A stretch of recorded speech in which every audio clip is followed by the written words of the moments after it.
Hey yo, it's your boy Monster Man Rocco. It's your boy Swagger Rock. This is Snack the Ripper. And you rap for those who don't know.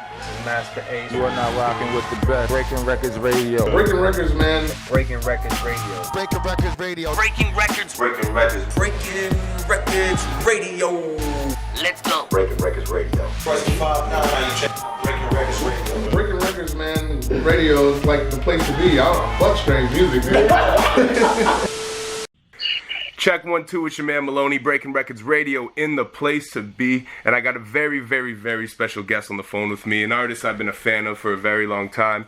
He's, one of the nicest MCs in Canada. He's been holding down the East Coast for a very long time. You just gotta make noise for this man. But I got Quake Matthews on the phone with me, man. How you doing? Yes, sir. What's going on, man? Not a whole lot, man. Just hoping not to catch this coronavirus shit going on. You know what I'm saying? Yes, sir. Yeah, man. But you got a lot of deep history in the Canadian hip hop scene, man.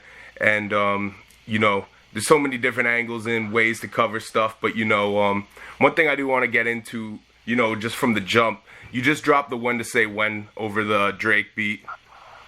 Yeah. I really liked what you did with that there. Got very in depth with it and stuff.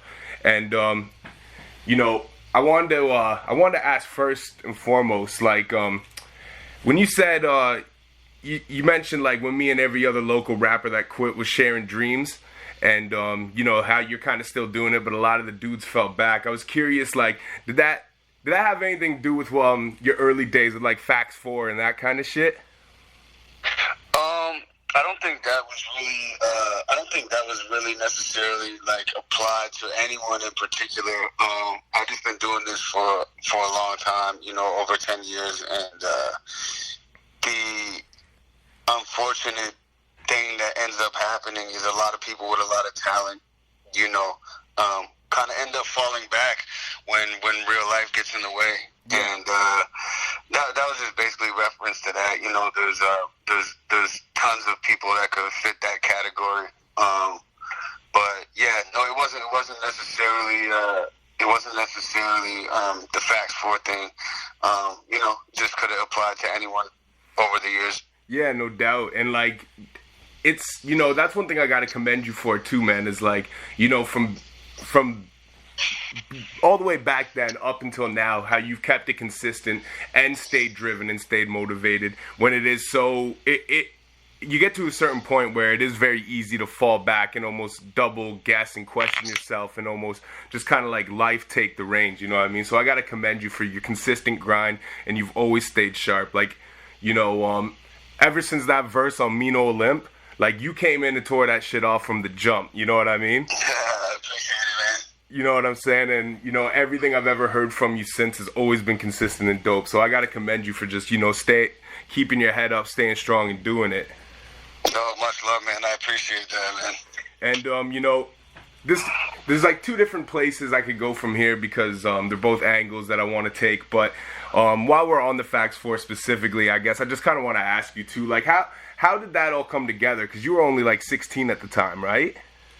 Yeah, I was 16 years old. I think Marky and Boyle were friends from they both played basketball at decently high levels, I believe. I'm not sure exactly, but I think that they were already like a group, and they were kind of doing shit.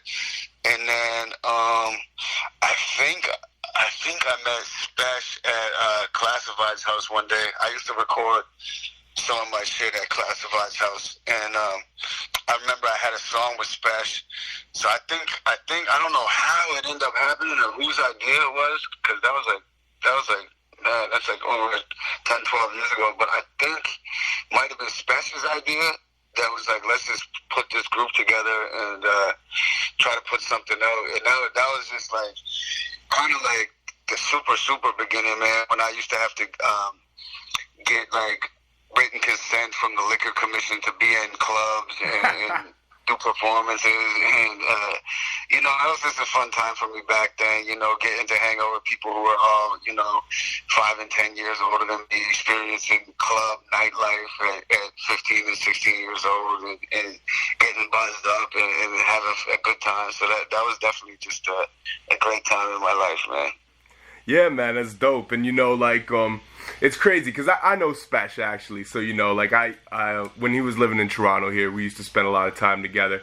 And that's how I became familiar with Fact 4. Like, I've always been a fan of you guys in the East Coast movement and stuff. I had no idea about Fact 4, though. I knew about Quake. And anyway, so when I got the album, I'm listening to it. Like, I didn't even realize, I didn't even look at the credits or nothing. I just listened to it. I'm like, oh, this is dope. And I remember the one day, I'm like, yo, who is that dude on the first, like, who tore that Mean Old Limp up first? I'm like, that's crazy.